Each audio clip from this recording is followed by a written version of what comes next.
Yesu kulumuzithoba kubingelela umama Bishop Yokadebe kanye Joseph Kristu Jesu kubingelele abafundi bonke abakhona endlini Nkosi abakhosikazi abo haleluya ama-elders ebandla bomama intombi esizwa usona esikhona haleluya ubingelelayo bazalwane kama ulindo kuhle sibonga waNkosi haleluya Mntwana kaNkulunkulu nisindisiwe ngahlanzwa ngegazi likaJesu ngabhapathiswa ngomoya wengcwele ngibe nje ngibe ngesibindi ngiyavuma ukuthi uKristu uwenzile umsebenzi empilweni yami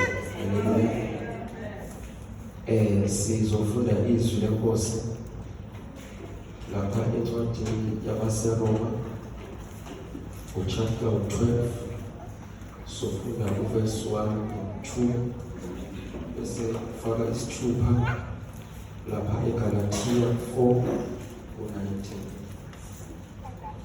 isithupha usifaka ku Galatia verse 19 bese sizoqala lapha baseRoma chapter 12 verse 1 and 2.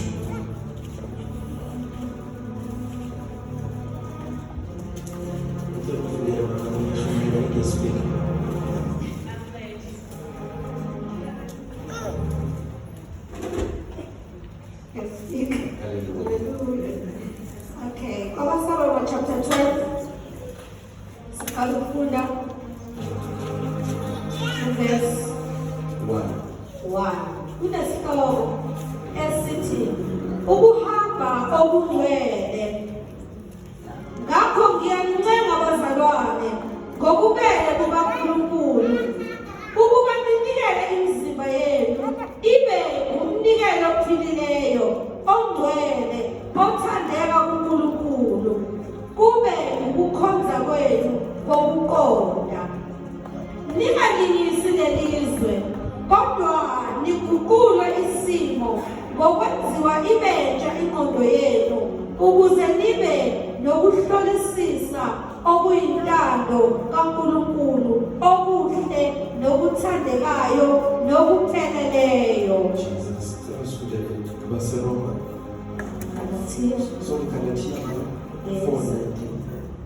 Galatia chapter 4 verse 19. Bantwana bami enginemihelo futhi ngani uKristu aze abunjwe phakathi kini. Izwi leNkosi lithi Hallelujah. Jesus. la esifika khona bazalwane sifunda incwadi eziningi zikaPhostoli Pawulo. Incwadi yokuqala incwadi yabaseRoma. UPhostoli Pawulo ubhaleka ibandla laseRoma.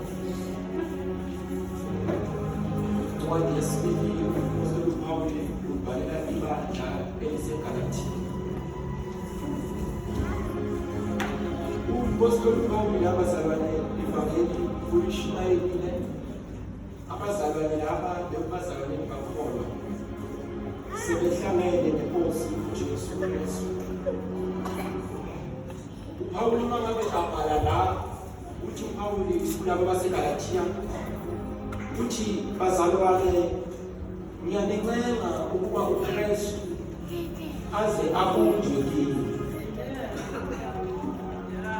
Amagama uPaul lana uthi yebo ivangeli selilaphelile selisindisiwe siyadlula kuleyo level yokusindiswa nakulevel obalekela uJesu njengenkosi nomsindisi bese singena kulevel yokuthi uKristu yena uqobo lwakhe aze abunjwe phakathi kini.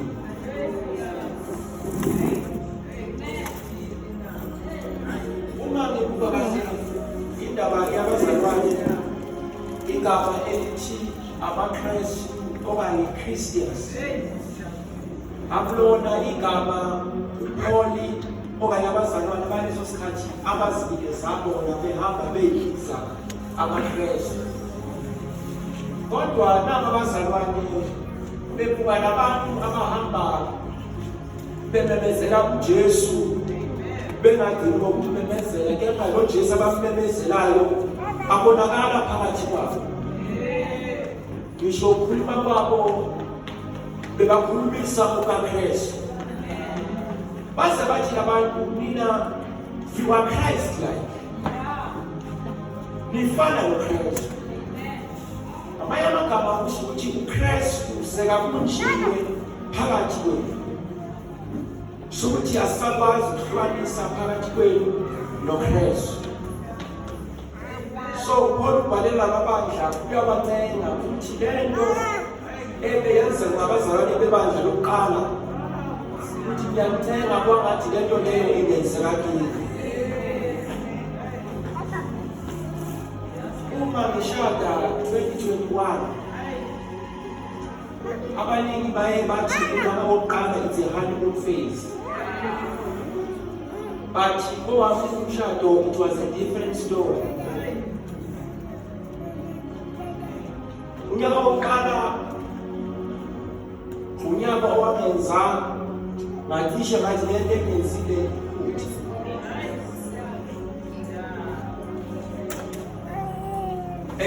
ngathi lento ngijabulile. Bangifusile ngathi vele ngicela umshado bona abantwana ngaphapha mina ngashada. Lento isiyabuhlungu. Endlini sihlala mhlawumbe singakhulumisana iviki iphela ukuthi right yena ulambile msuthi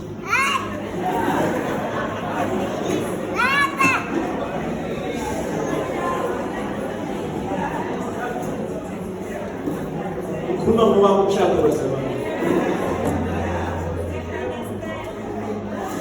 namfisa ukuthi yazi lento engangikhulekela uNkulunkulu mhlawumbe ungibe umuntu wrong. Ngaphandle kokuba abantu bathi ngishade bancane wawo into enhle, but mina ngiyazi ukuthi endlini asizwani iviki nje liphela sikhulumisana.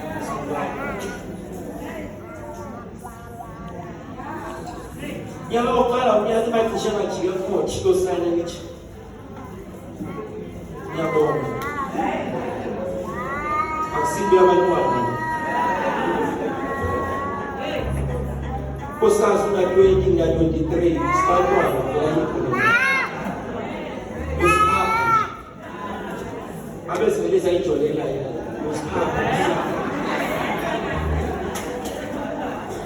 bathi lokho makhamba isikhathi senqola ukuthi lo nyaka wokuqala bekunyaka wokuphuma komuntu emntwini uphume ulindo phakathi kwami ungene kunkosikazi wami phakathi kwami naye phakathi kwakhe uphume uzinhle ungene ulindo iprocess lokwenziwa umuntu oyiwani iprocess yokuhlanganiswa kusho ukuthi iprocess yokubunjwa kukankosikazi wami phakathi kwami nokubunjwa kwami phakathi kukankosikazi wami.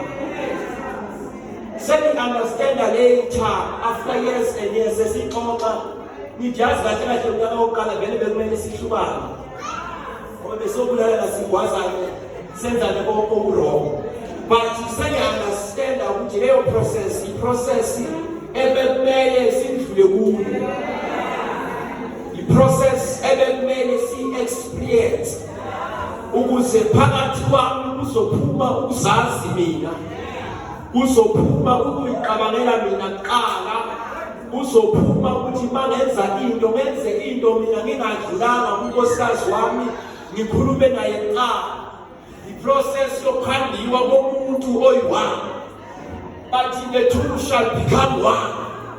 Mama understand ukuthi lo shall process ngicabanga ukuthi ushali ukuthi masihlanganiswa sekuphelele, kanti kulo shali okumele sidlule kuyo, kunesikhathi ekumele sidlule kuso lapho umuntu olala bhekele umuntu olala bhekele kanti iprocess yokukhanda komuntu phakathi komuntu uKristu uphona masikabhalela amabandla kubasalwane yaninqena ngompela kukaKristu phakathi uKristu amabuzo phakathi kwenu phakathi uKristu amakhiwa phakathi kwenu phakathi ukuhamba kwenu bangabukhamba kwabantu beswe phakathi ungahamba nishomakristu phakathi ukhuluma kwenu bangabukhuluma ngokusazi kepha uKristu esekuzwe maphakathi kwenu uma ngabe senihamba ningabi ngokuswayela kepha nabe noKristu nikuba uKristu ningasenzeli izinto kepha kube nguye obuzwe phakathi kwenu.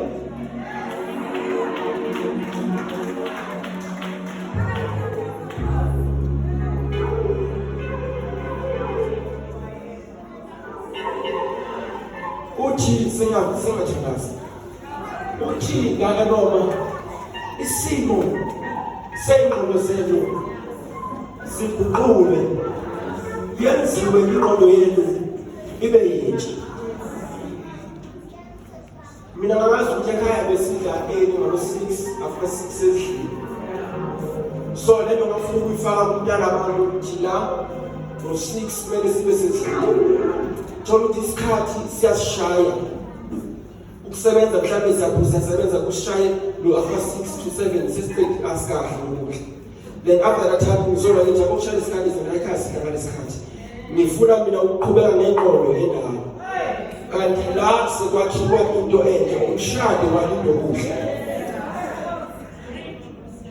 ngakha umuzi balindo noZindla okumele ikhathi lezinto ezinjalo sihlale phansi sinayo isibonisana engamelanga nimgcishe izinto engisuka nazo la ebuya khona ekumele ngizwe ukuthi yena nami sivumelana nami senze into elona ukuze sifinyelele ebunini sifinyelele ekuguqulweni kwengqondo zethu ingqondo yethu yenziwe ibentsha ngoba lo muntu esimkhandalana umuntu omusha umuntu ongakazi abe khona umuntu ongakazi adalo umuntu esomkhanda mina naye sikhiphe umuntu omusha.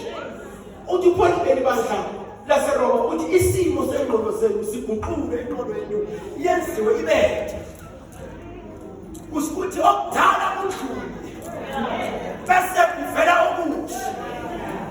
Uthi uPaul yabona ihambe nezinto zenkolo zenu yabona uya enkolweni eyihlukahlukene benenza ngendlela ehlukahlukene kepha lapha isimo sengqondo yenu masiguquke.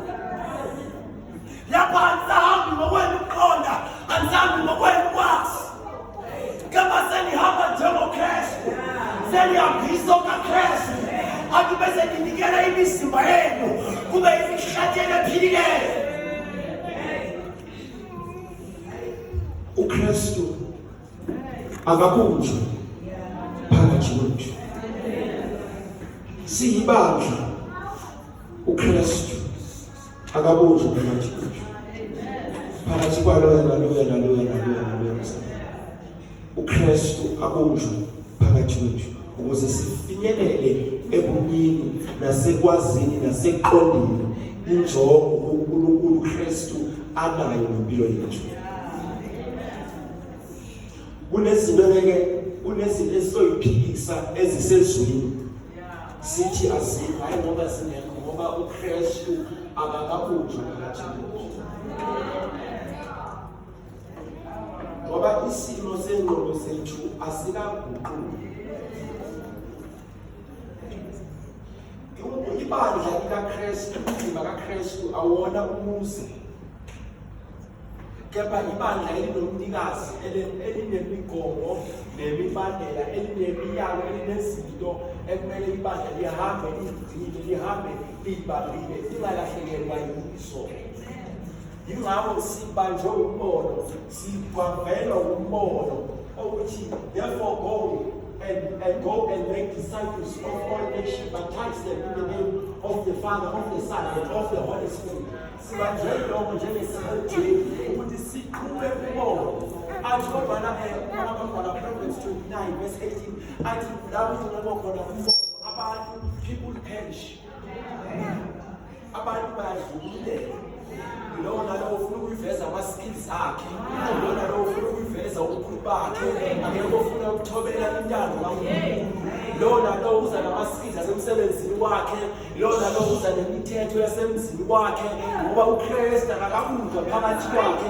Kanti lento esikuyo yilo kaKristu inomnikazi wayo owayifela. Kunezinto, kuney'miso ekumele sihambe ngazo. Yebo sinemizi, but ibandla likaNkulunkulu akuyona imizi yethu.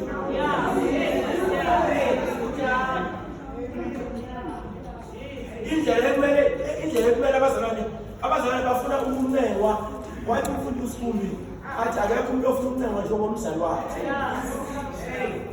Athi sibancane la kungamelanga sibancane khona, ngoba lento imayelana nemiphefumulo yabazalwane. Ibandla is spiritual.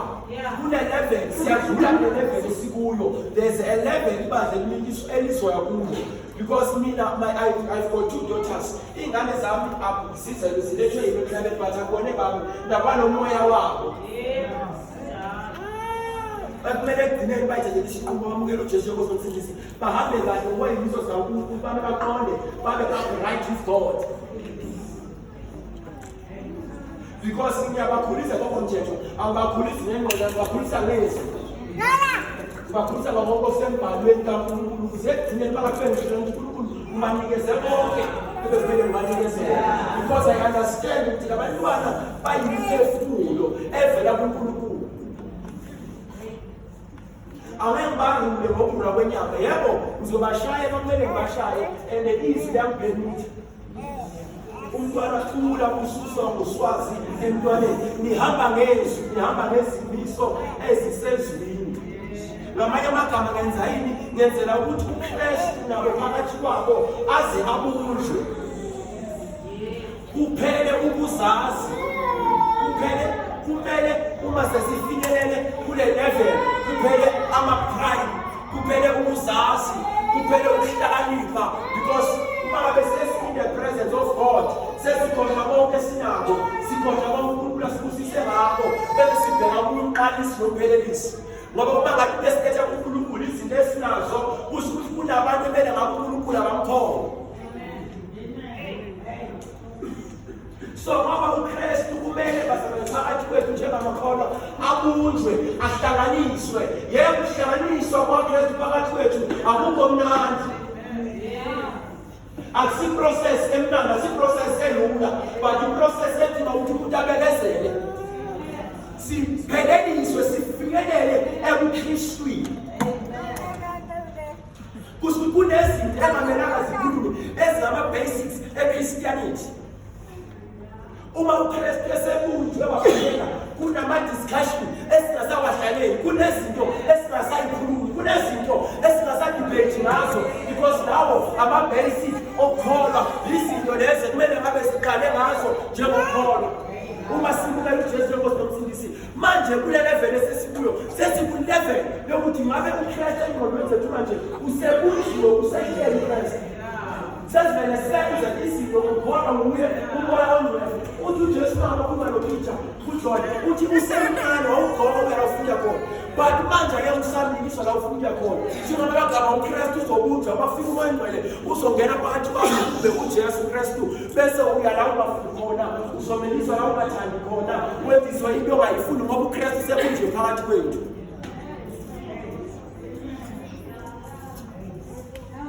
Each and every day siyakhula ukuthi Kristu umbeka ngaphakathi kwami. Ukuze nizoba nozwelo, ngibe ney'nsela, ngibe nemihelo mina ngingedwa. Abantu abazalwane, sikholwa ukuthi uKristu abunjwe phakathi kwethu. Uphole abantu awunaneko ngokupela kuba Kristu wakati uKristu angabunjwa phakathi kwethu. Bese isimo sengqondo zenu siyakhula ingqondo yethu ngokuphethe. Because uma ngabe bazalwane umasindiswa, igazi laJesu liyasihlala. uKristu uma ngabe ingqondo ziguqula ezishintshayo, ziguqula guqula ukuthi ngizalwe ekhaya edlulekayo, guqula ukuthi ekhaya ngivela khona akekho kwaphumelela, guqula ukuthi mina yenze ngiphumelele, anginawo ama-abilities, anginawo amandla, anginawo ama-resources okuthi ngiphumelele. Kuguqula leso simo leso, kukhandwa ingqondo entsha, unikezwa imibhalo ukuthi every day ekhaya ufunda imibhalo ezokunikeza ikwakhe leyo mibhalo leyo ikwenza ukuthi uzothi ngaphezu kwabantu ngaphezu komqobi ngamanye amagama asebenzeka iprocess manje yokuguqula kwesimo sengqondo yomuntu.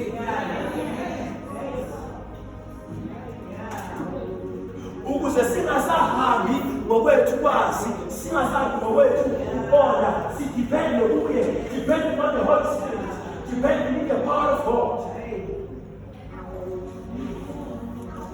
Wathi uMose bangabe baphuma siyasetabeni eSodom chapter 35 uthi uMose asehle kule ntaba ungabi nathi uthi uNkulunkulu uyawuthumela ingelosi abe phambi kwenu uthi ngisho noma ungayithumela ingelosi asithi kusuka lapha ngabe wena uqobo lwakho awuhambi nathi noma amagama yikho into engayenza uma ngabe ngiyihambela yonke into idinga uNkulunkulu. Ayidingi ukwazi kwethu ukuthi une-ability ukhona ukwenza ukuthi awukhona ukwenza ukuthi but kule level kumele sifinyelele kuyo ilevel kamoya. Nithi uma ngabe ngimele angikwazi ukuidentifya ukuthi ubani ukwazi kwenza ukuthi ubani ukwazi kwenza ukuthi ubani ukwazi kwenza ukuthi ubani nesiphiwo esinje ubani nesiphiwo esinje akukodwa kunjani-ke uma ngabe nihlanga nabazalwane omunye nesoprofetha omunye nesokuchaza isiprofetha omunye ukinthapitha iy'limi omunye uvela ney'limi sekwakhiwa umzimba kaKristu. Akubanga amabhala fanele abhala ibandla lase-Efesu chapter 4 abana abangifu kapostoli abavalela athi lokho kwenzele ukuthi umzimba kaKristu ufinyelele okuniyeni kusho ukuthi ufinyelela kuKristu esekudla lokho.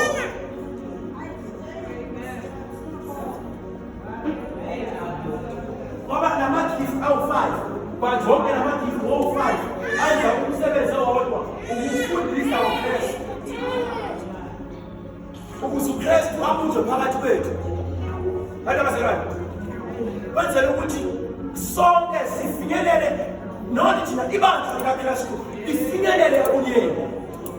Uma umpostoli afika shuma afundisa isifundiso esiqinileyo akha afike umvangeli uyakha afike umprofethi uyakha afike umfundisi uyakha afike umalusi uyakha kwathiwa umzimba kaKristu athi umpostoli Pawuli athi isakhiwo sendlu njengomzimba unabantu bahlukene. uNkulunkulu akasebenzi nge-ability yakho. Uma uKristu esekudla phakathi kwakho uNkulunkulu akasebenzi ngokuthi ukhona ukwenza ukuthi awukhona ukwenza ukuthi. uNkulunkulu wasebenzisa indoda eyayiney'limi engakwazi nokukhuluma uMose wakhipha isizwe sasigqilazeke for 410 years eGibhithe wabathwala wayobafaka noma abanye basale eKhenani endleleni bava bangatiboni iKhenani. But uNkulunkulu wenza into yamandla ngoba kumele bazalwane isimo sengqondo ziguqulwe yenziwe ibenje kwakhiwe okusha emqondweni wethu. Into esibulalayo mabishop ukuthi siyazi kunezinto esizazi. Umuntu akabulawa ngazi ukuthi ubulawa kwazi bathi unecancer athi osenecancer. Abaningi bangabothesitela COVID bathola bane-COVID base badlule emhlabeni. Banele kwazi bane-COVID base bayasala base badlule emhlabeni. But inongozi yasibamba saza nesithethe sazinesi yasibamba yadlula. But umuntu ubulawa ukwazi. Sibulawa ukwazi izinto zezolo lethu, sibulawa ukwazi impasi yethu. Asifuni ukuthi uNkulunkulu aguqule isimo sani sey'ngqondo zethu. Abazalwane uKristu kumele ayenze umsebenzi. uKristu wenza umsebenzi ophelele but yithi esivala umnyango ukuthi uKristu awenze umsebenzi ophelele ukuguqula isimo sengqondo zethu yenziwe ibenja sibe ngamaKristu angempela, amaKristu eqiniso. Lapho kuzothi uma kuvuka abantu bakamoya sibone ukuthi what time is it, sikhathi sini lesi. Ungathi uma kuvuka abantu bakamoya sibashaye. Babelithi amadoda kaIsaka they understood times. Bebayiqonda ikhathi. Uma uKristu esekudla phakathi kwethu siyayiqonda ikhathi esiphila kuzo ukuthi sikhathi sini lesi. Kunesizini uNkulunkulu ibandla azodlulisa kunesizini uNkulunkulu ibandla azofaka kuyo. Kudingeka abantu ababunjwele uKristu phakathi kwabo bazo-understanda isizini ibandla uKristu alidlulisa kuyo.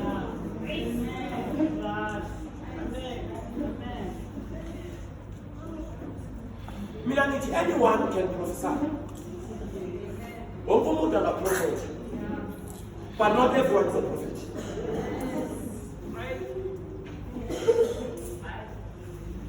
Not everyone can prophet, but sonke singaprophet, but akuthina sonke abaprofethi. Wonke umuntu angashumayela, but akusina so as long as we are not.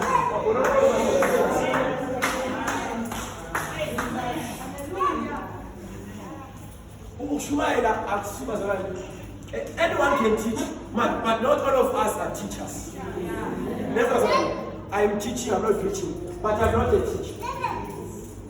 But I'm teaching, but I'm not a teacher. Anyone can teach, because learning is a spiritual thing. You check, you ungene in that office and operate, but the office is not enough.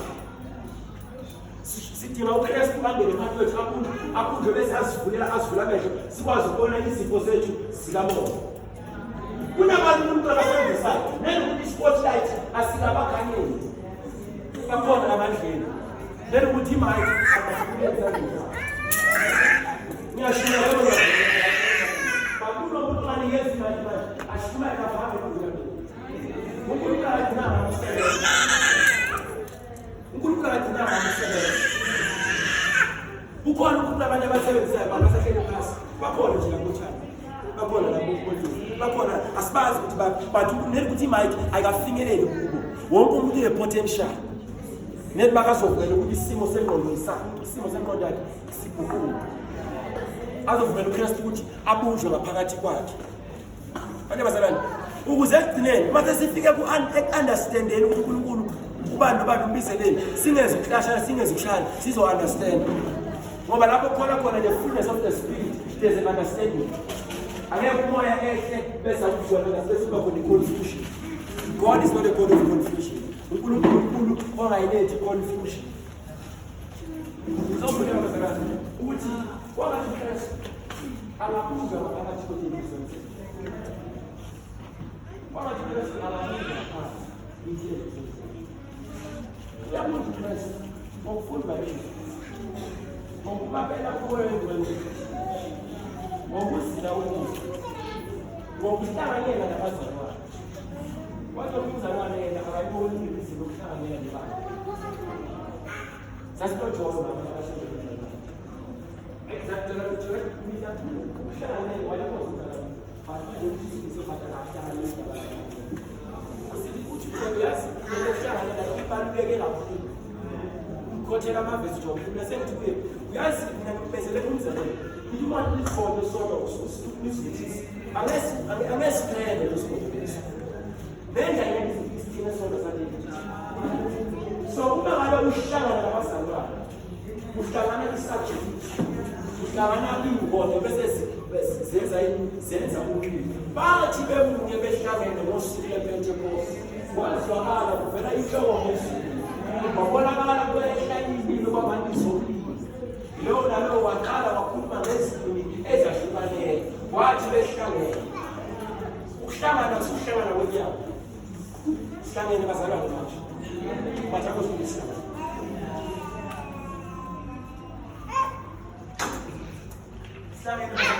but I was with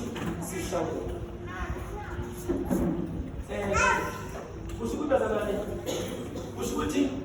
Sishangene but ukuhlangana kwethu kuze kuqala ngempela sihlangene ngenhliziyo sizobona ukuthi kubonakala umoya ogcwele uhamba phakathi and umoya akadluli aze ayofikelela abantu engashini ngosule Pentecost wathi mangabafika wathi mangwele edlula before kumela ngasekhala abasele bakhuluma ngento bezahlukahlukane wabonakala ukuthi usiya operate phakathi kwabo uKristu usiyakuzwa manje phakathi kwalabasebenzi Paul Peter uphika uJesu 3 times bathi ndoda wena wayikhulumisa okaJesu bathi wayikhulumisa okaJesu uthi uPeter angimazi lo muntu loyo bathi hayi khamba kwakhe yena ishikhamba kwakhe uKristu uPeter ayamazi ashika ukuthi because kunabantu abaphilayo uNkulunkulu abahlangene nabantu abantu abaphila amandla uNkulunkulu abahlangene nabantu besayo uPaul athi bad company corrupts his moral beka ukuthi uhamba nabo bani kulo muntu afika abantu behlobo zakhe sifike uJesu sifike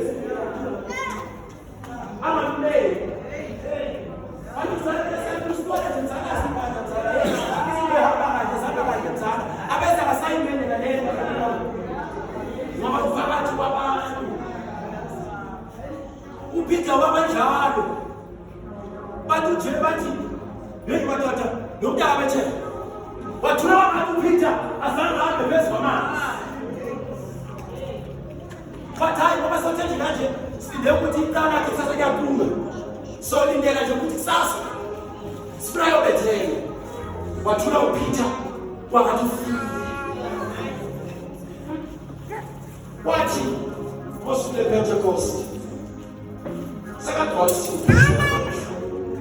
sakangena ingwengwe phakathi kwaPeter sithola abazali bathi laba abantu badakiwe sithola uPeter uyaphakama phakathi kwesixuku uthi madoda bazalwane laba abadakiwe anazini badwaliswe ngamandla akamoya ingcwele usekhuluma ngamandla uPeter usekhuluma ngesibindi uPeter ngoba uKristu phakathi kwakhe usayabuzwa wakhuluma ngesibindi wakhuluma ngesibindi uPeter kunezinto ongasamela uyihambe hayi ngoba usibuka kodwa ngoba uKristu uzwe phakathi kwakhe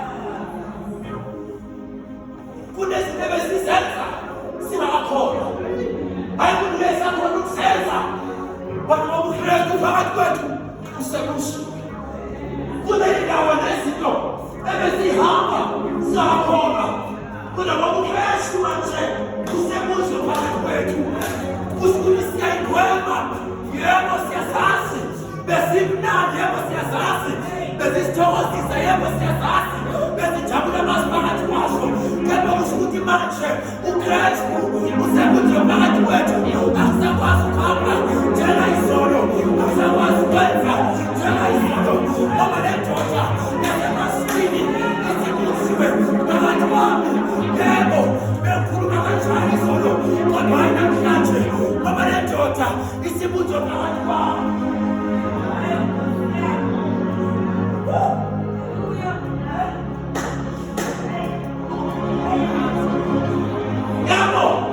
behlangana nabantu besibafungela sithi wena ngekulimele lutho ngokwenza ngangakakholwa lendoda engakabuzwa phakathi kwami kodwa manje isibusiwe kodwa manje isingaphakathi kwami yabo bakudala kunabantu abahluphekayo ngoba lendoda engakabuzwa phakathi kwami yabo mangapha kunabantu ebalimazile endleleni kodwa manje angisekhapha kunabanye abalimazile ngoba kunendoda engaphakathi kwami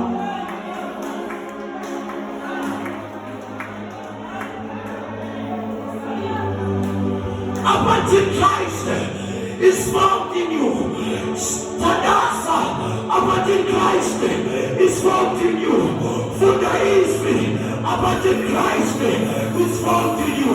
Abba, Otebeba, Asabuche, Paratwa.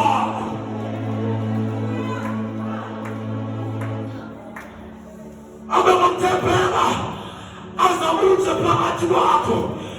Ayibosiyami uthi bangakufika ngale athi ufawuthetha kwamose ungabe sekawelile athi yebo ihasi lekweliyalo uphahlasile waphoto lwakhe yebo ngempela simbonile uNkulunkulu esilwela amadibhide esifobela yona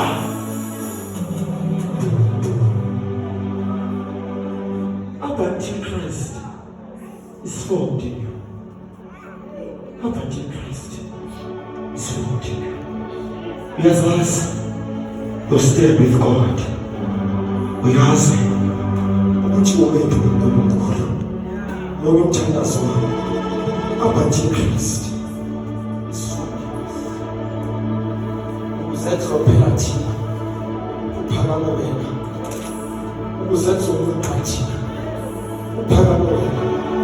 Uzenza phela amandla ethu. Kuphela ama-abilities ethu. Lapho sephela khona ama-abilities ethu. Bese sidipenda kuye umoya ogcwele.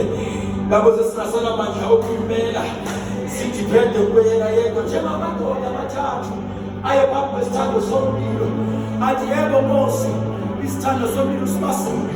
kungenzeka futhi angeke saphuma kulo mpilo, but manje kunomuntu oyinsika yethu, kunomuntu esimaziyo lelo angafikanga bazosikhulula, kodwa kwazeke Nkosi ukuthi kunamadoda amathathu ayekhona ngendawo azangavume ukhothamela abanyonkulunkulu babaKrestu ukuthi phakathi kwabo they-depende upon God.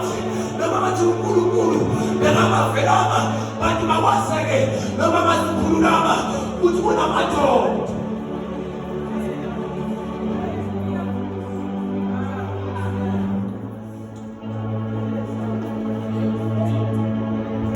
Our dear Christ is formed us.